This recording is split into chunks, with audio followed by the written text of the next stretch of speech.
like, am I making the right choices? Should I stay in this profession? Should I, give more to my family? But yet I know there's bills to pay at the same time. For those women who are the breadwinners as well, there's that to grapple with. So there's a lot of things, and you're trying to consult with the Lord. And life is hard. Mm-hmm. I'm not going to say there's like an easy prescription for any of this. Welcome to Stories of Hope in Hard Times, the show that explores how people endure and even thrive in difficult times, all with God's help. I'm your host, Tamara K. Anderson. Join me on a journey to find inspiring stories of hope and wisdom learned in life's hardest moments. My guest today is an experienced television and media personality. She's worked at NBC, ABC, CBS, and Fox, interviewing influential people, including presidential hopefuls like John Kerry, Ted Cruz, Hillary Clinton, Dick Cheney, as well as notables such as Judge Jeanine Pirro and Space Shuttle Commander Eileen Collins. She hosted a political talk show in New York called Meet the Leaders and recently launched the YouTube show Guided, helping you navigate your divine journey. I am pleased to present Jodi Reynosa. Jodi, are you ready to share your story of hope? Absolutely. Let's do this. The reason she's laughing, guys, it has been a morning trying to get the internet to work properly and to get this thing lined up. And so we were just laughing before we got on because we started and we tried to get on and it wasn't working. Finally, we got on and then we started and it just broke up. I know. It's crazy. In fact, your background is like amazing because it reminds me, that's how I feel right now. That guy like on the mountain, like, yes, we got it to work. Exactly. So hallelujah. It is great to be here with you. I know. So what this boils down to is you probably need to hear this podcast today because the adversary has worked tirelessly to get us not to record it. Right? Oh my goodness. So something Jodi's going to say today might just change your life. So you better listen up. Take notes. Get your notebook out. Oh my goodness. It's interesting because something I say may reiterate what I need to know again, quite frankly, because it's like, wow, all these roadblocks. It just means there's certain things when we connect, Tamara and I, this dialogue, this interface is important for both of us and everybody. Yeah, it really, really is. It's important for all of us. So it's kind of symbolic of your life and what you've been through so far. It's just what we've been through this morning. You have an idea. You're like, I'm going for that. And things don't turn out. So Jodi, why don't you take us back into your life and the path that you were on and what that looked like. And then the thing that kind of changed everything. Oh, yeah. Okay.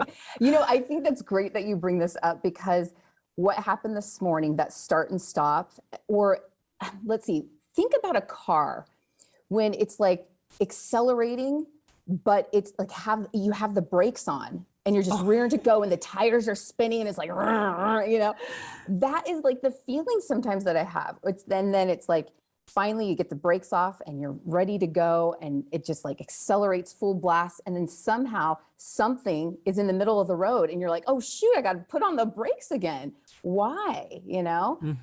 So let me just take you to the fact that I've had a lot of firsts in my family because in my familial line, I volunteered before I came to this earth, apparently, to be the first child in my family. It's like I've been the pioneer. It's like, okay, I'll be the guinea pig for these things. I'll do it first, and then you guys can learn from me, and I'll learn from the experience as well. And I also was the first to go to college in my family. Wow. So that was really interesting. I actually had I would say traumatic at the time because I was only a teenager.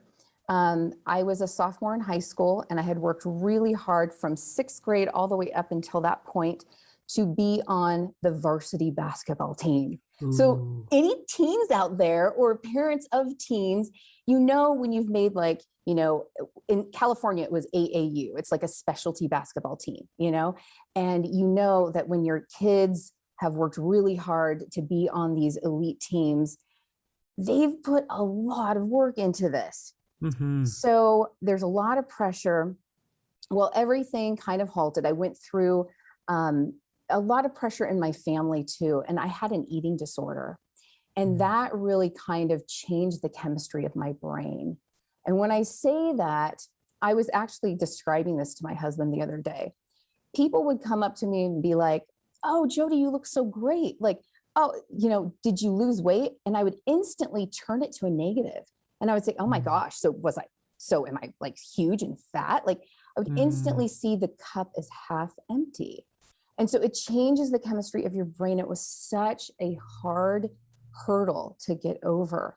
Mm-hmm. You know, if I was at church and people say, "Oh, that's a beautiful dress, you know, you look really nice." And I would think, "Oh, so I looked horrible the Sunday before." I mean, it was awful. It was like, it plagued me.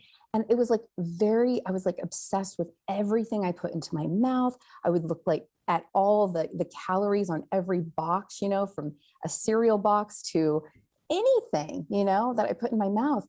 And at that point, my body started breaking down because I didn't have the stamina and the energy I needed for basketball and the Sure. sports that I did. So at that point, my coach kind of saw this decline in my performance. And my best friend at the time went to my coach and said, "Hey, Jodi's having a hard time. This is what's going on." And he's like, "Oh, no wonder." Well, it's really kind of ironic. He had a daughter at the time named Jodi, who was Mm-hmm. also going through an eating disorder.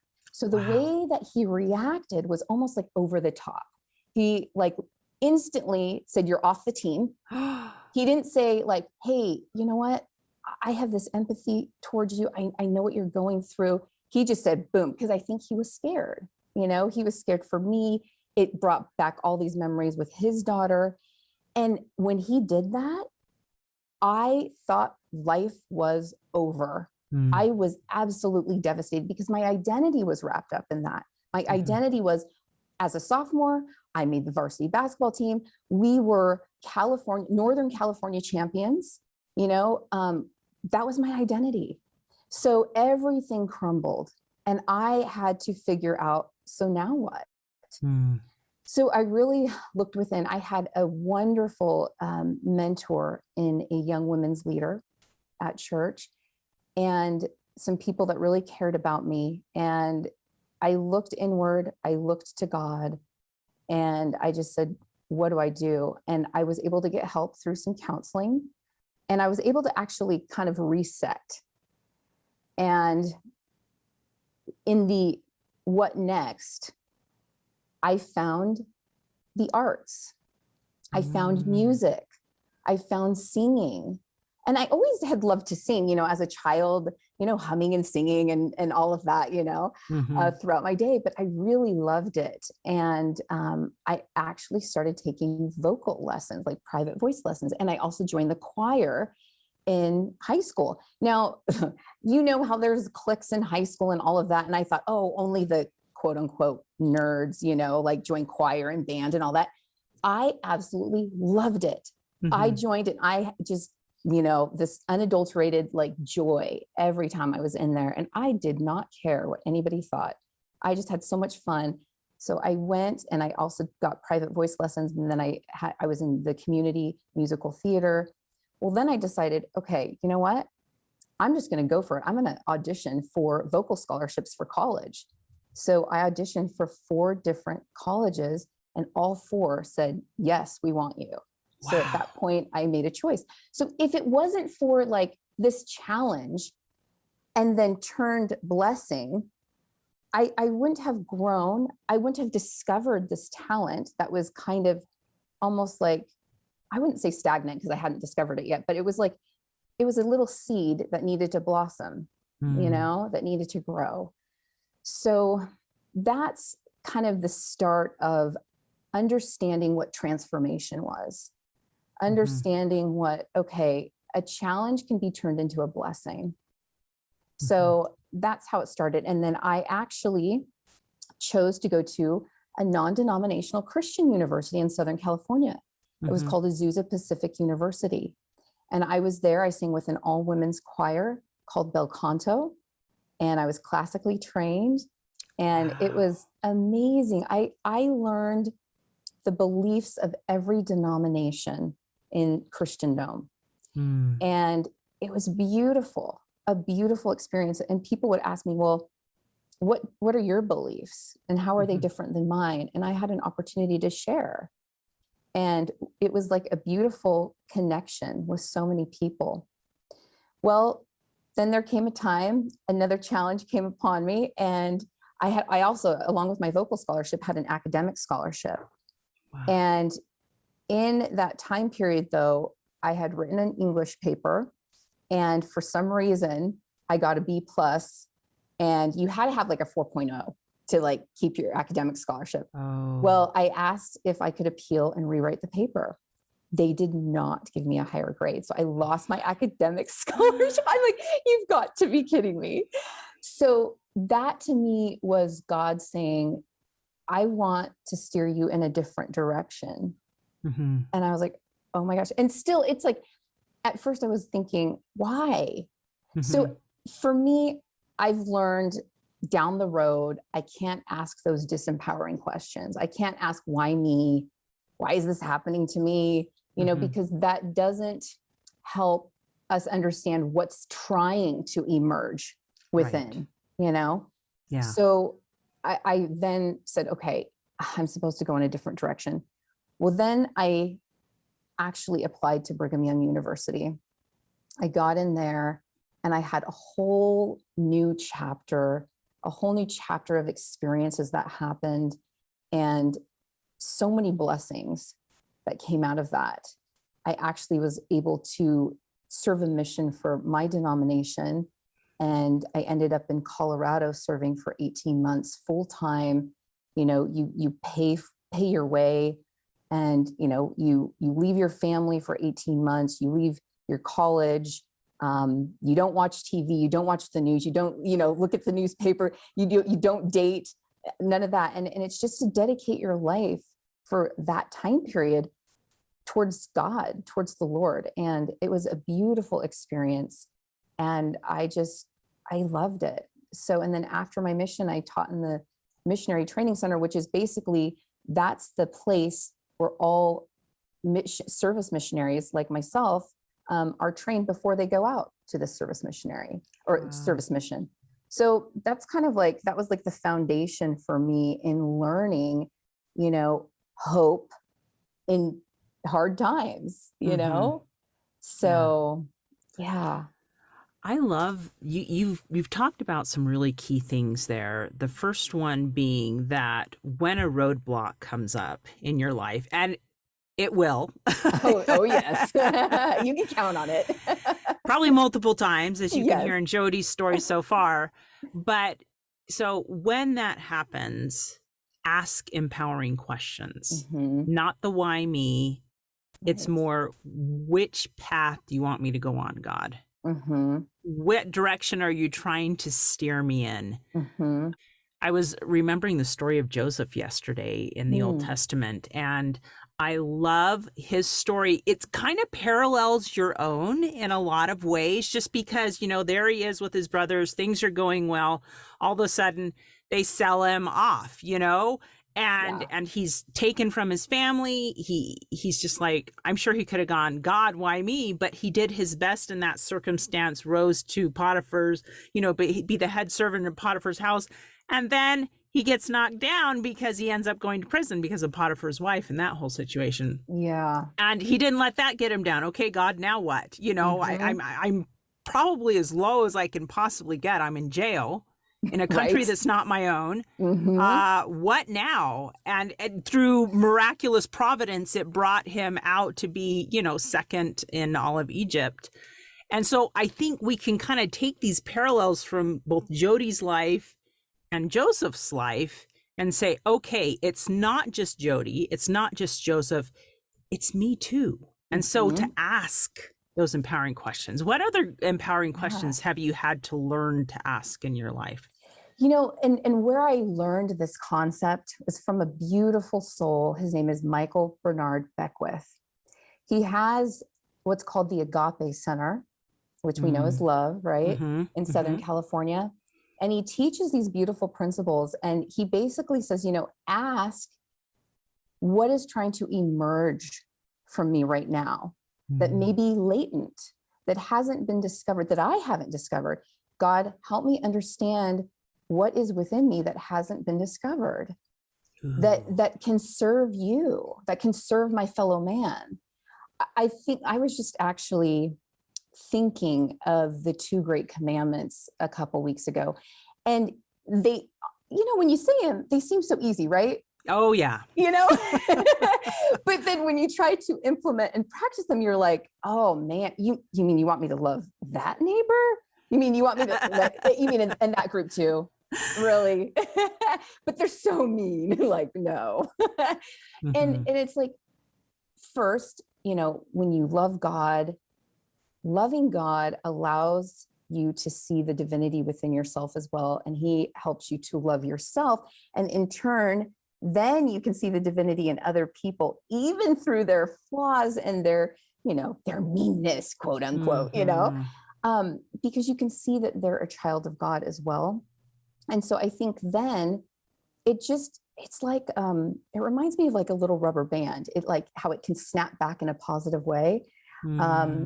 And it just comes back, or the infinity sign, that the 8 infinity sign. If you have that heart connection to God and then to yourself and then to your fellow man, it can just be this never ending infinity sign of beautiful energy, you know, that just keeps coming back like a little rubber band coming and snapping back. And it's like, okay, I see my connection to God. I see how the divinity within myself. I can see the divinity within my fellow man. I can see what's trying to emerge within me, how I can help my fellow men, how I can help humanity and raise the frequency of humanity to be more loving. So yeah, I think those questions of what's trying to emerge within me, how can I be of service? There was a gentleman on my service mission who said, you know, a lot of people ask, you know, what path should I take or what should I do now? Instead, maybe even ask where I am right now, how can I be of service? Because sometimes, and this is also what Michael Bernard Beckwith said, he said, instead of trying to change our situation, you know, and do something different, because sometimes we immediately when it gets hard, we're like, can we just pop out of this situation? Can we shift? Can we somehow just get me out of this situation, right? Yes. Instead, he says, ask this question. Okay, God, if I had to be in this situation for eternity, if you wanted me in this situation like for a long time, okay, he said, ask what qualities or what things would I need to get me through this situation? Well, we might ask or say, okay, obviously I would need strength. Okay, I would need trust in you. I would need that strengthened. I would need a lot of empathy. You know, say if you're dealing with a certain person or persons. So there are things that you can anchor down from the heavens to you and to the earth so that you can endure certain situations instead of saying, please change this, please take this from me. You know, I don't want to be in this anymore. Yeah. So those are some of the things that I've tried to implement in my own life to help with certain situations instead of just saying, take it from me. Well, and that's so wise, because I was talking to another gal a couple of weeks ago, kind of about the same type of principle. And she was explaining that if you ask a why question, your brain is going to start answering it. Oh, yeah. Why did this happen? Well, that one time you hit that cat, you know, crossing the street, you know, but instead, if we turn it and ask productive questions like you just suggested here, What do you want me to learn? What qualities can I work on while I'm in this situation? Your brain will start thinking of those things, and then you can pray for those things, and God will empower you with the Yes. strength, with the capacity. And I wish somebody would have taught me this when I was younger. Right. Seriously. I know. I know. You know what? I will say this though.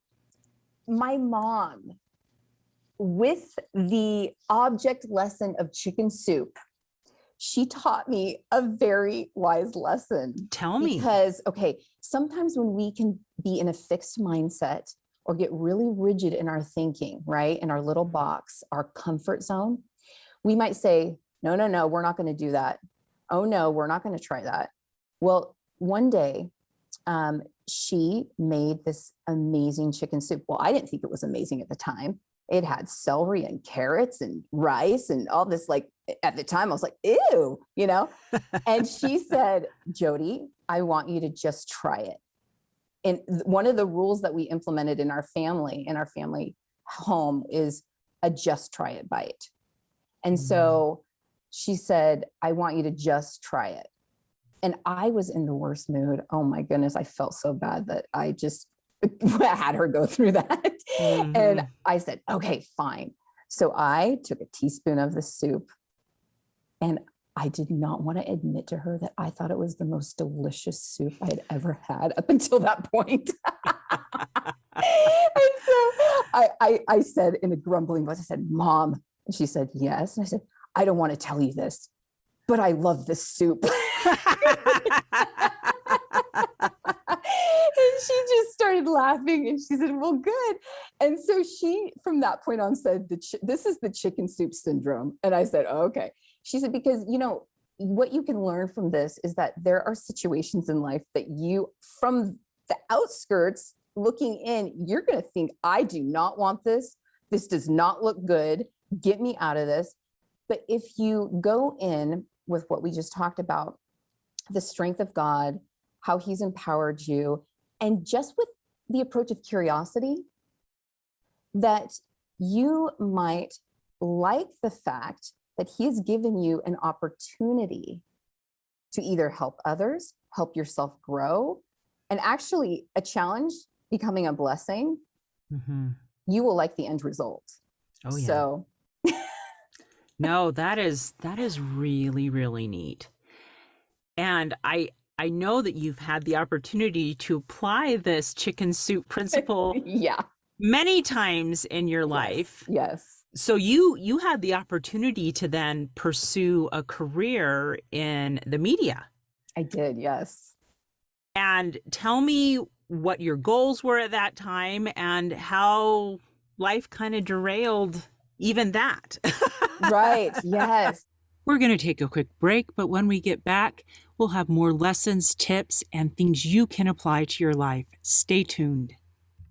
How many of you out there feel like your life is chaotic, crazy, and completely awful compared to the norm? What if I were to tell you you are normal for you? I'm so excited to tell you about my book, Normal for Me, Learning to Love and Accept Life's Detours with God's Help.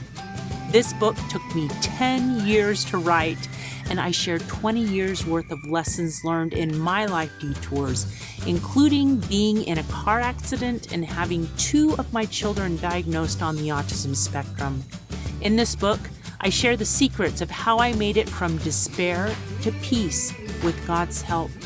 I talk about being a zombie mom, living in survival mode, learning true faith, and how I debunked the myth that God doesn't give you more than you can handle.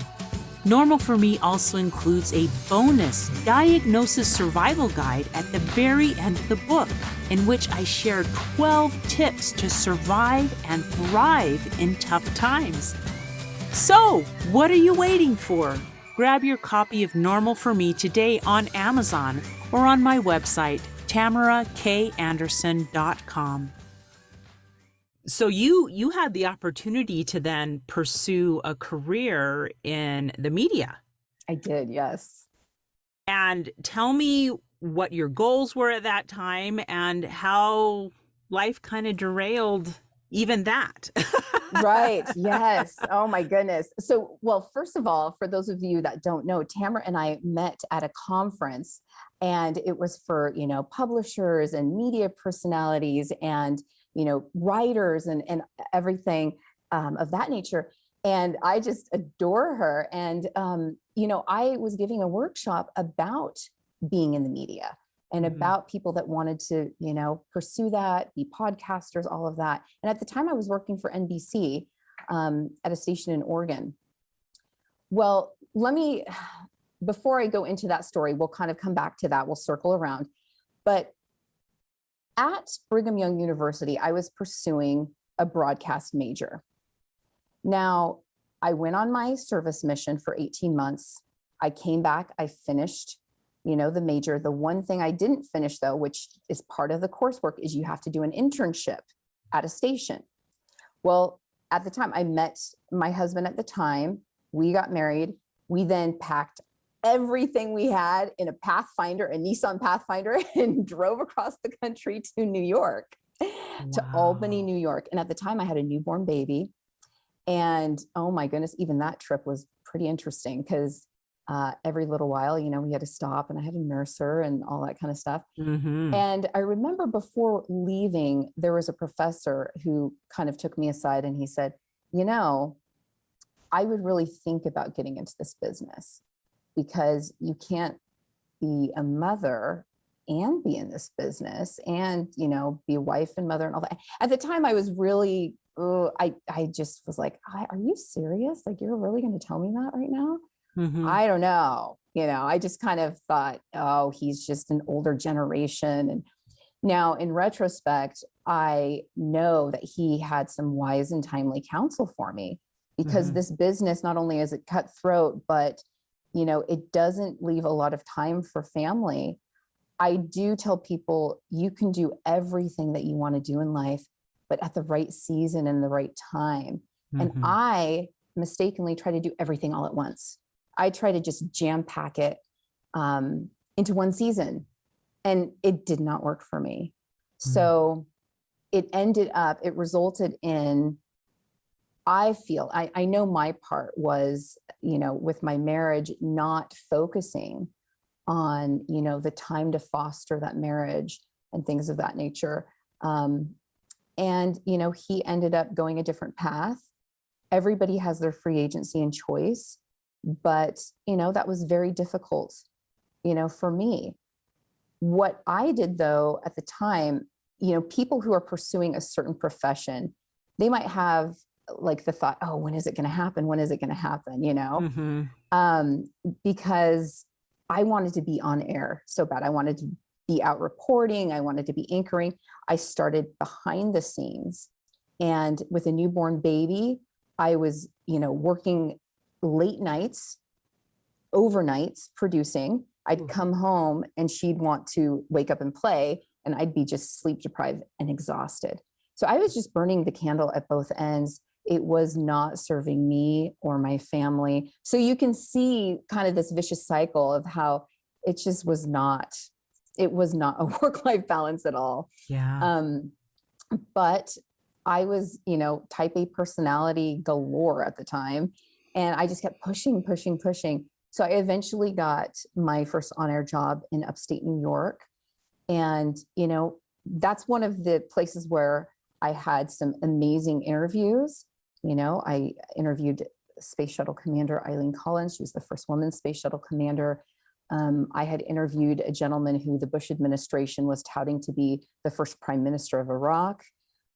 Just amazing people. But I can tell you, it's never going to replace the time lost with my family and the time lost with my little girl. When she turned 5 and started kindergarten, I was like freaking out. I was like, oh my gosh. I need to either quit the media business. I need to go part-time. Something needs to give, because I want to be in the classroom with her. I want to be volunteering. I want to be that mom, Mm-hmm. And so that kind of took a turn with my career in a different direction. So there was just all these, I don't know if I would say doubts, but all these things ruminating in my mind. And I know you people out there in your audience have had that happen. Oh, You're like, yeah. am I making the right choices? Should I stay in this profession? Should I, give more to my family? But yet I know there's bills to pay at the same time. For those women who are the breadwinners as well, there's that to grapple with. So there's a lot of things, and you're trying to consult with the Lord. And it just, life is hard. Mm-hmm. I'm not going to say there's like an easy prescription for any of this. So all of that was happening. And now I will say, warning, don't go back and say, I should have done this, this, this, and this. You do not want to beat yourself up because life happens and we learn from it. Just like Tamara and I are talking about, we learn from it, we grow from it, and we are better for it. So, in talking about this media career path that I took, yes, I was absolutely successful. I went from market 174. There's 200 markets in the United States. Somewhere in Alaska is like market 200 and market 1 is New York City. Okay. So Yeah. I went from market 174 in upstate New York to market 50 in Scranton, Wilkes-Barre, Pennsylvania to market 1 in New York City. So I jumped super, super fast. Like I had people saying like, you're an anomaly and all of that, which sure, that's great. But like I gave up a lot, and my daughter, now she's in college, graduating from college in May. Wow. And it's just, oh my goodness. And there are times that we'll talk and she'll just say, I do remember seeing you on TV, Mom. I remember your live shots and I remember this and that, but there's certain things I don't remember. So it's like me filling in the gaps for her or us having a conversation about, well, do you remember this? Do you remember that? So it's interesting because everybody will have a different perspective on family history as well, but in circling back to what we were talking about in my most recent stint at the NBC in Oregon, once she started college, I thought after taking a break, because I wanted to be there for her, through school and have that flexible schedule, and taking that break from the media, when she went off to college, I thought, okay, I want to get back into the business. Yeah. So I did what people are called the impossible. And I went back in because that doesn't happen for a lot of people. Yeah. So I started working as the main anchor at the NBC affiliate. And shortly thereafter, it was a 3-year contract. And after 18 months, I started having these health issues. I didn't know what it was. My brother in California passed out at work and he was rushed to UC San Francisco, had to have emergency surgery. There was a brain tumor. And I asked my mom, I said, tell me his symptoms. They started sounding a lot like symptoms I was having. Wow. And I was like, okay, this is crazy. So I asked my specialist, I said, I know this is going to sound crazy. This just happened to my brother, but can you order an MRI for me? Because I'm having the same type of symptoms. I had a fever for like 2 months. And I was like, what is going on? I don't get fevers, Mm-hmm. So the MRI did show that I had tumors on my pituitary gland. And what was going on is they were excreting hormones that just were going throughout my body and making me sick. I mean, I was like so low energy. I was sleeping around the clock. And just to take a shower in the morning was so difficult. It just sapped my energy. And so to think that I had to like put a pound of makeup on and go anchor 4 newscasts in the evening was like, to me seemed, just like the biggest feat, Oh, yeah. on earth. It was very difficult. So I finally got to the point where I went to my news director and said, this is what's going on. And I had taken a medical leave for even 2 months and nobody really knew what was going on. And there's chatter at the station, like, oh, she's just trying to get out of work and this and that, because nobody really knows. So you have these narratives going on, right? Mm-hmm. So I finally, actually just, I think a week ago, I came out with what really happened. And I think that was a shock for a lot of people. They had no idea. So when Tamara and I actually met at a conference 2 years ago, I was still working at that affiliate and I was still feeling some symptoms. but it hadn't gotten super, super bad. Shortly thereafter, I would say like a few months later, I ended up, ending my career. So I concentrated on my, YouTube channel and my YouTube show Guided. And that's all based on the hero's journey. And all of us have a hero's journey. We all have a divine journey, overcoming obstacles, going from, the natural or world, to the unseen world, to, being masters, basically, and it's funny because every Hollywood movie basically has that template.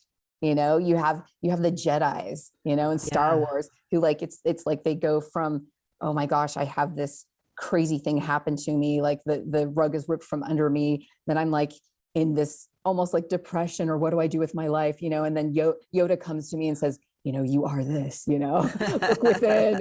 And then it's like, you're trained and you go through that really difficult road of training, and it's like soul alchemy. And then you become this master, and then you help other people. So that's what my show's based on, helping you navigate that divine journey that we all have. Wow. And it's pretty amazing that God has, I think the reason that you're able to do this guided show now is because you've had so much experience with these roadblocks in life. Okay, I've got it figured out. I'm going down this path, kind of like you were saying with the car in the beginning. And wait, we're taking a detour over here. Okay, we're going down this path. Exactly. It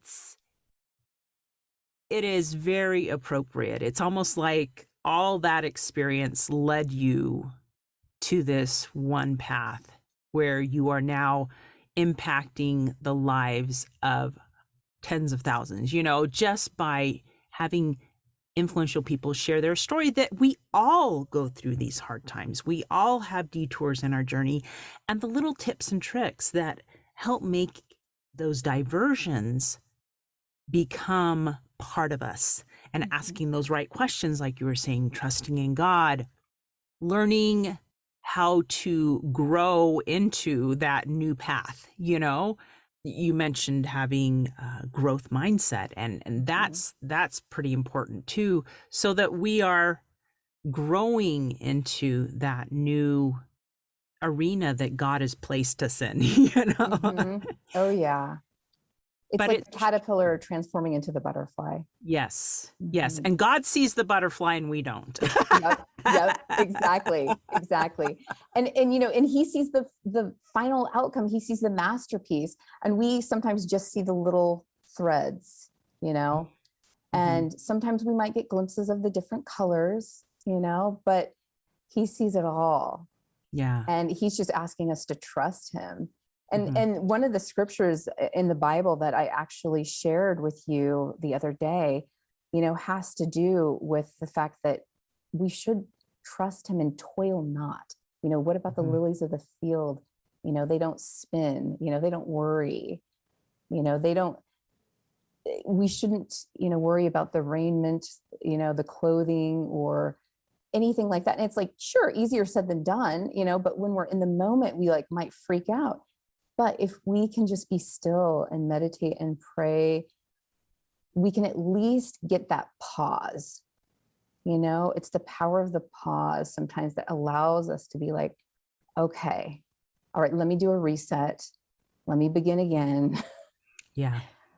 That definitely helps. Yeah.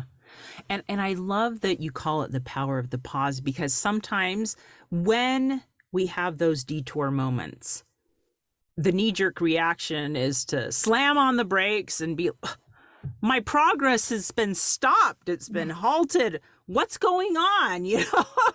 And it might not be the right reaction. Especially for us type A people who are like, okay, I'm setting my course. I'm going this way.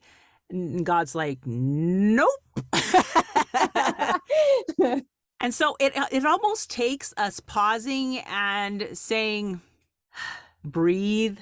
Okay, God, obviously you need something to change.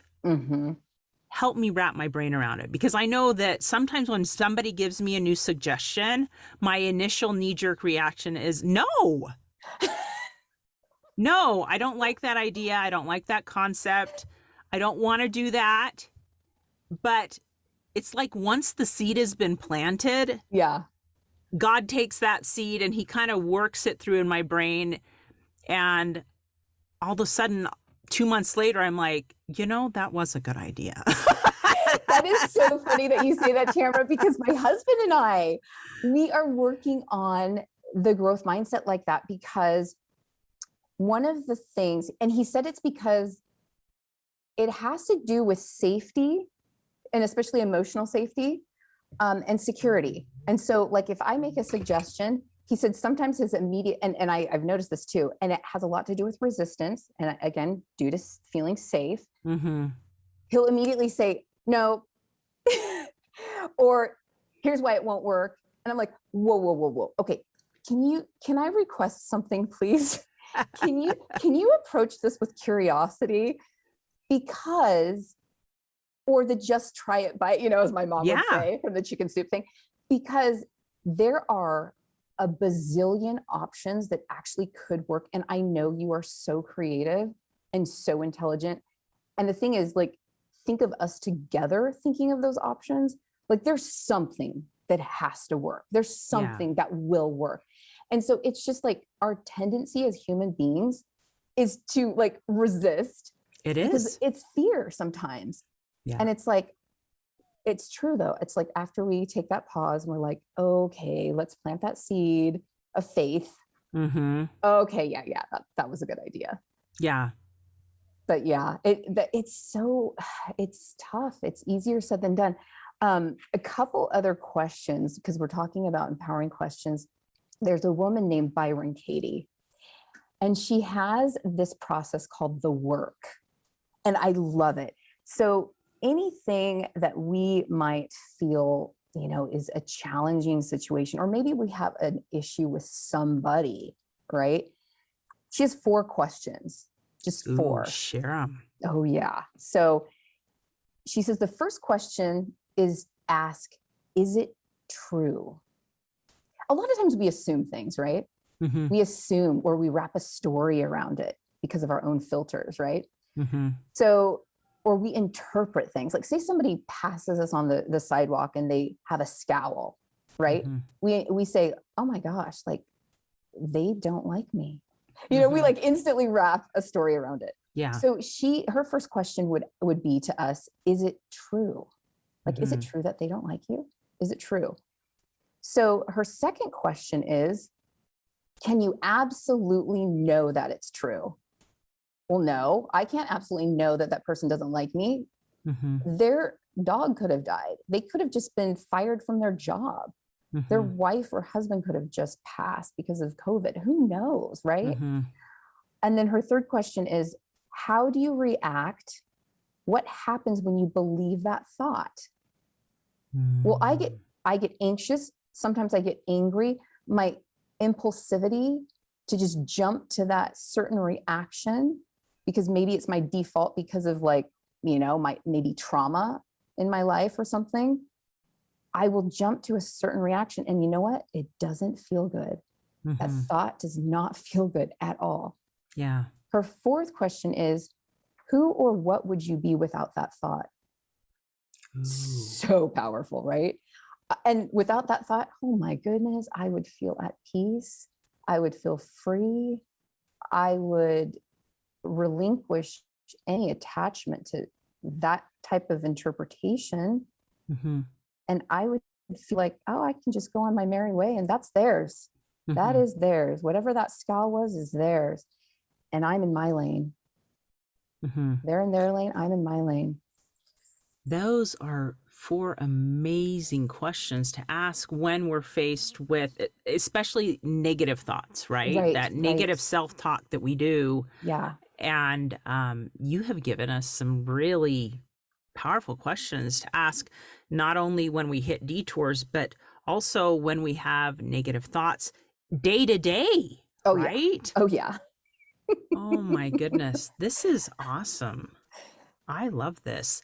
Now, you had another favorite verse. Do you mind if I read it Yeah, really quick and you can tell please. us why? Yes, please. It's all, so you shared the verse in Matthew chapter 6, verse 28, but the other one was in Isaiah 40:31, and it says, "But they that wait upon the Lord shall renew their strength. They shall mount up with wings as eagles. They shall run and not be weary, and they shall walk and not faint." Tell me why that one has become so important to you. Uh, it gives me chills just when you read it. I'm like trying not to tear up here. Whew, deep breath. First of all, it brings back amazing memories because there is a song that we sang when I was in Bel Canto at Azusa Pacific University. And most of that song was all Isaiah 40 and that verse. And I just felt so empowered by God every time we sang that. And when we sang that as a choir, our audience was just so filled with the Spirit. Mm-hmm. And they felt like they could just overcome anything. And secondly, I tend to have this hurry up and, okay, tell me what to do next. Okay, tell me what to do next. All right, so what about this? What about this option? What about this option? I'm such a problem solver, right? Mm-hmm. And sometimes I just need to wait on the Lord and be still. It is the let's sit back and let's just relax and receive. And that feminine energy allows us to just be. Let's be human beings. And that is that creative power in us, that mother, nurturer, that creative power. And when I wait on the Lord, I've received some of the most powerful direction and inspiration ever. So I mean, God always comes up with the most amazing plans for me than I could ever. So it's like, stop with my suggestions. I just need to wait on the Lord. And his timing is always perfect. It is. It is. It's just learning to trust that and breathe and be patient. Right. Exactly.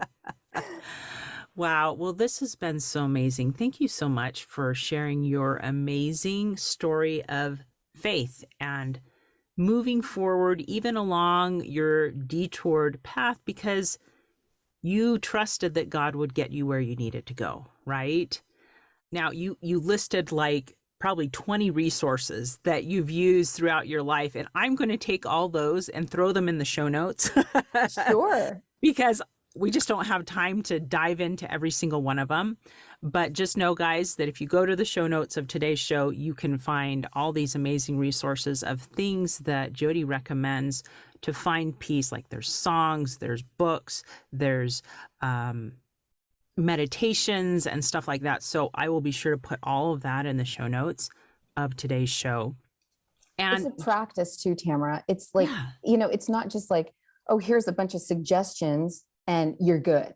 Yeah. It is literally from day to day, sometimes moment to moment. It is literally a practice. Mm-hmm. Yeah. And it's learning to implement those little things into our lives. And sometimes one thing will work better than the other. And it's almost trial and error.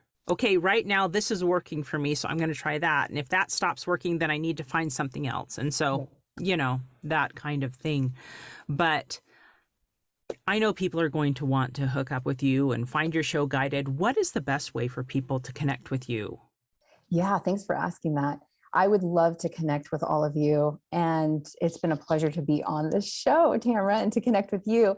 So I am on LinkedIn. And if you go to LinkedIn, just Jodi Reynosa, and you will find all my contact information. You'll find all of my social links. You can also go to my YouTube channel, Jodi's Gems. And it's Jodi, Jodi, apostrophe S, and Gems, Gems. And I used J for the alliteration instead of the G. And Guided. If you go to the Guided playlist on Jodi's Gems, you will find all the episodes of Guided and guests from around the world. A lot of authors, a lot of healing practitioners, people who have been through, it runs the gamut what they've been through and how they've overcome. And it's amazing the different tips and tricks that, they have for all of us. So that's how you can find me. And you can find all of my social links there. Oh, wonderful. Well, thank you so much for coming today and for sharing so much wisdom. Thank you for allowing us to be a part of your journey today, because I think it helps us realize that it's the human condition to go through this hero's journey, right? And that we're not alone. Absolutely. Thank you so much, Tamara. Hey, thanks so much for listening to today's show. If you like what you heard, subscribe so you can get your weekly dose of powerful stories of hope. I know there are many of you out there who are going through a hard time, and I hope you found useful things that you can apply to your own life in today's podcast. If you would like to access the show notes of today's show, please visit my website, storiesofhopepodcast.com. There you will find a summary of today's show, the transcript, and one of my favorite takeaways. You know, if someone kept coming to mind during today's episode, perhaps that means that you should share this episode with them. Maybe there was a story shared or a quote or a scripture verse that they really, really need to hear. So go ahead and share this podcast. May God bless you, especially if you are struggling, with hope to carry on and with the strength to keep going when things get tough. Remember to walk with Christ, and He will help you bear the burden. And above all else, remember, God loves you.